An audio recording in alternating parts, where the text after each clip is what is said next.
for your thing, because it does a lot, like it's the girls' trip in a lot of cases. Like, you guys are involved, but you can't just choose what you want. I can't. Oh, I'm sorry. Or sideways. There we go. Here. Thank you, hope this Megan. looks better. It's just how we could set it up was weird. I don't think that'll work. Just hold it. That's not. What are you doing? I tried. There you go. Thank you. Alright, you guys talk about choosing activities. Alright, so one thing that a lot of people have trouble with is choosing activities, and it kind of goes with what we talked earlier about. You're going to want to make sure all the girls are interested in the activity.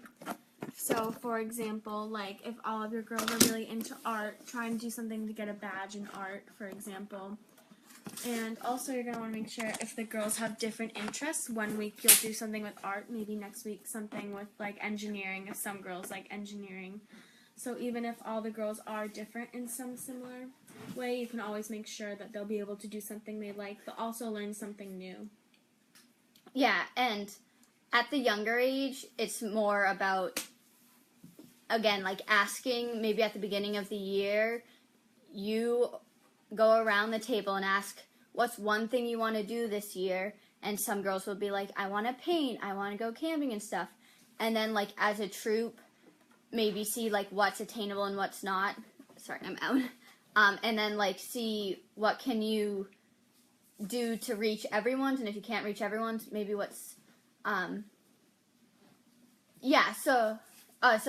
and figure out how many, would work towards, like, getting the most done for everyone, so everyone has, like, an interest. So, like, if these people like art, these people like science, these people like outdoor stuff, see how you can do, like, a mixture of the things. And to answer Mrs. Luwak's question, yeah, 4th grade is a bit young to, like, completely lead the troop meetings. But if you want to, like, take away some of the responsibilities of just the adults and have the girls put more input, that would be perfect. Yeah.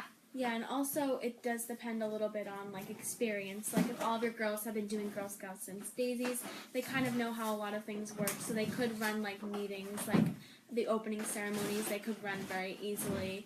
Whereas if you're 4th graders, a lot of them are new, you're going to want to, like, probably do a lot just to show them the ropes, and then as they get older, they'll be able to run more of their meetings. Yeah, so these two have been together in our troop since kindergarten. Yeah. And then I joined in 4th grade, and so they did the opening ceremonies where they did the Pledge of Allegiance, they did the Girl Scout law and the Girl Scout way, and they did a flag ceremony. And so the first few I kind of sat out, like, I was never picked as, like, the flag bearer or stuff, because at my old troop we never did that. But, like, by the end of the year, I knew how to do it, and so, like, we would always rotate who would do it. Because we also had more girls, because as you're younger, you have more girls. Which I think we should go to, like, meetings, because that kind of affects the girls and how you're meeting.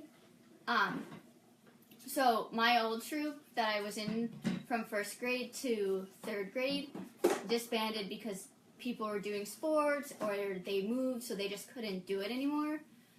So I moved to this troop, which I moved to them because they were meeting when I could meet. And so if you're starting a troop or you're trying to decide times for a troop, one of the best things is to put out at the beginning of each year, like, a list of days and times each week, or however often you're meeting, that you can meet, and see, like, put 3 out and send it to all the moms or dads, and see how they, like, oh, my girl can go most of these times, or my girl can only do the Thursday time and stuff.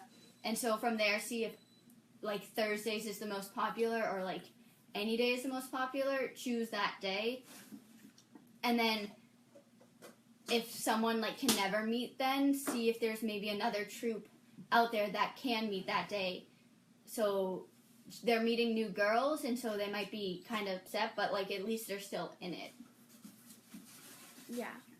And so, along with picking dates and stuff, we'll move on to the next topic, which is camping. So, Kyle knows a little bit more about this, but someone did email something or message something saying that the camps that they were going to, which was mainly for archery and horseback riding, both of those activities were canceled. So they wanted to know, like, some other activities that would be good for the girls. So we have a couple, each of them. So my activity that I really enjoyed was stargazing. So around, like, dusk, we would go out to, like, an empty field, and we'd lie down in a circle.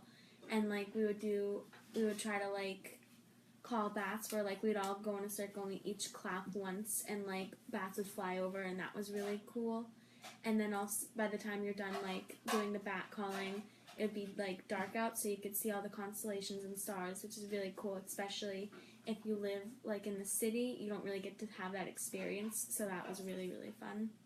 Yeah, and then another thing is see what your troop wants. So, like, if you're the troop that I saw posted this morning was they obviously liked outdoor stuff. So see, maybe you could set up a scavenger hunt pretty easily, or maybe the one of the places we go that's near us has this fun run, which has like it's just an outdoor exercise kind of course. So it has like monkey bars and like a rope net, and see if there's something like that, because that at your camp, because you can do that, or you could set up not super intense one, but like running around.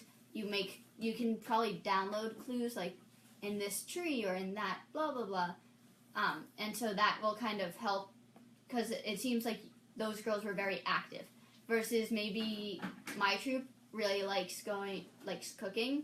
So one of the things we did when we were younger was a cooking competition where you split into two or three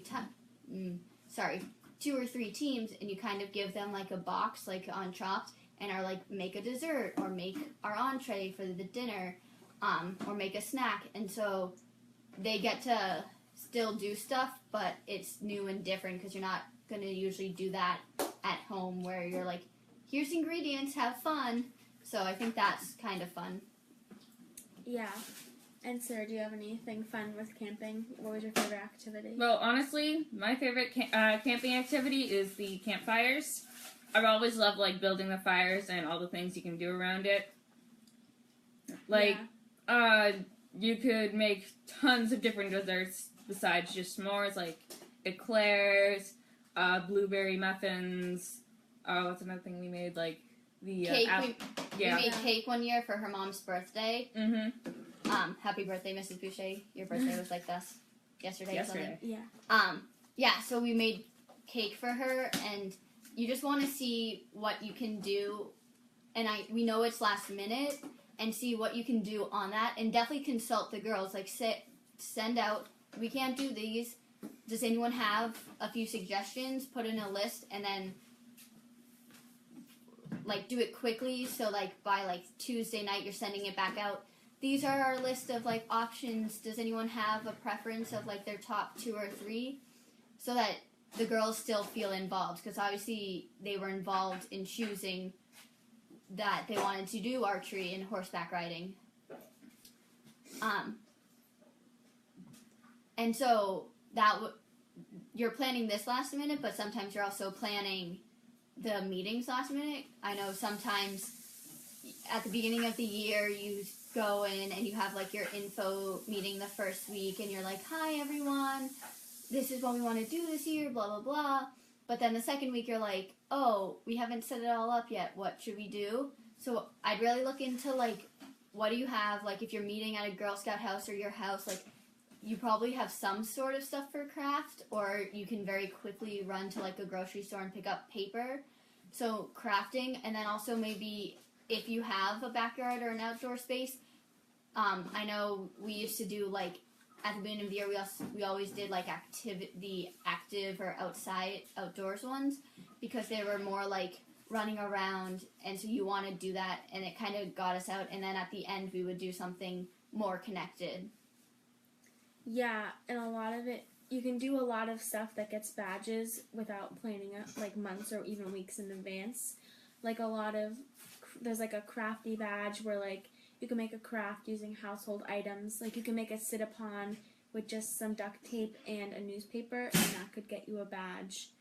And there's a lot of art badges as well. Like, not everyone has paint around their house, but like a lot of girls probably will, so they could probably bring in paint, and you could get that badge, which is really, really helpful. Yeah, and like look up. I know like most people, not everyone, will have like flour and water in their house, and so they can just use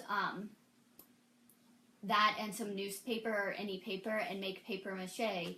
And so that's like last minute, but like really fun thing to do. Like I always love making paper mache at like many activities, so it's just something you can do last minute. And there's tons of stuff. Also, with we wanted to talk about. I saw something about like meeting places, and so you don't want to. You want to decide, do you want to have it at your house?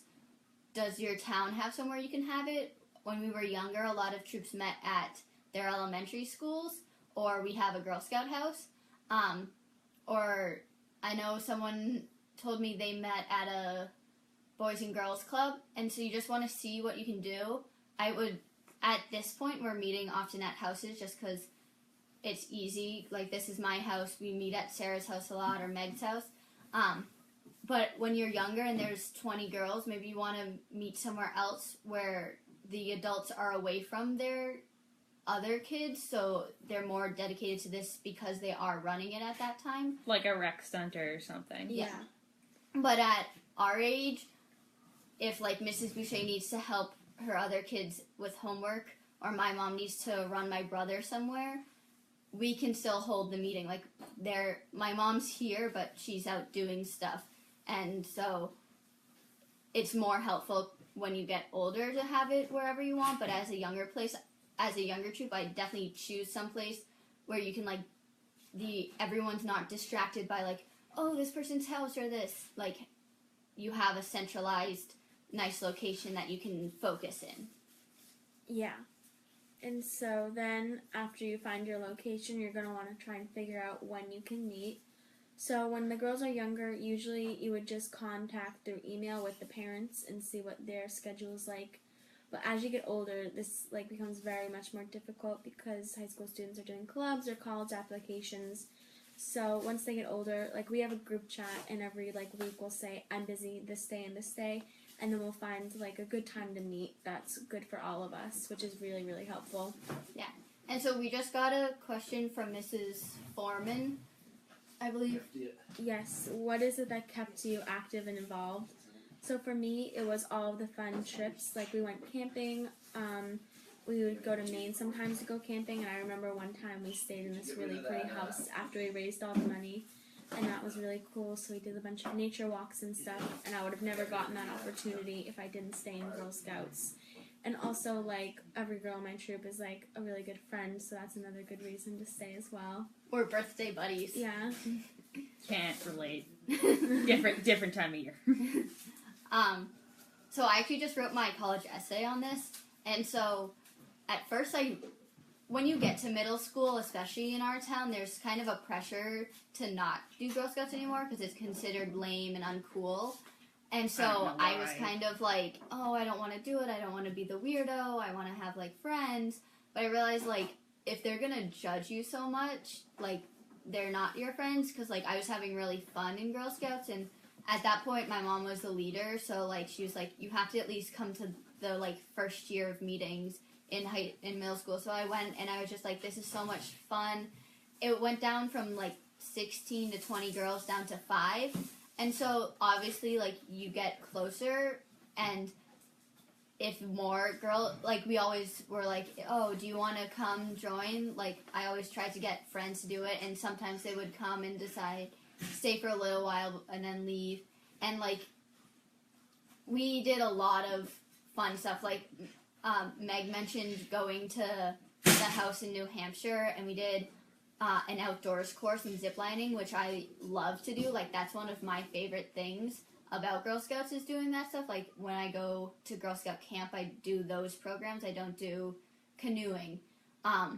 But we also have done canoeing, and we've done cooking, and we've done go into Boston. And so I think it's just because we have such a range of stuff that we can do, that's like a really big thing. And like just the opportunities you can get with Girl Scouts. I went to Costa Rica and Panama 2 summers ago between my sophomore and junior year for a service trip, and it was through Girl Scouts of USA, and it was it was reduced cost because we were Girl Scouts, and I could use some of my cookie money towards that, which made it like very affordable for my family compared to if I just went to Costa Rica with my town they did last year, and it was like double, almost triple the cost. So I think definitely it just gives you opportunities to do stuff. Yeah, and also like with the mindset that you are going to do all these fun camping stuff, the fact it does make you drive to work harder. Like some days I'd be so tired from school I really didn't want to go sell cookies, but then I'd remember like all this hard work will pay off in the end. So selling cookies did become a lot of fun.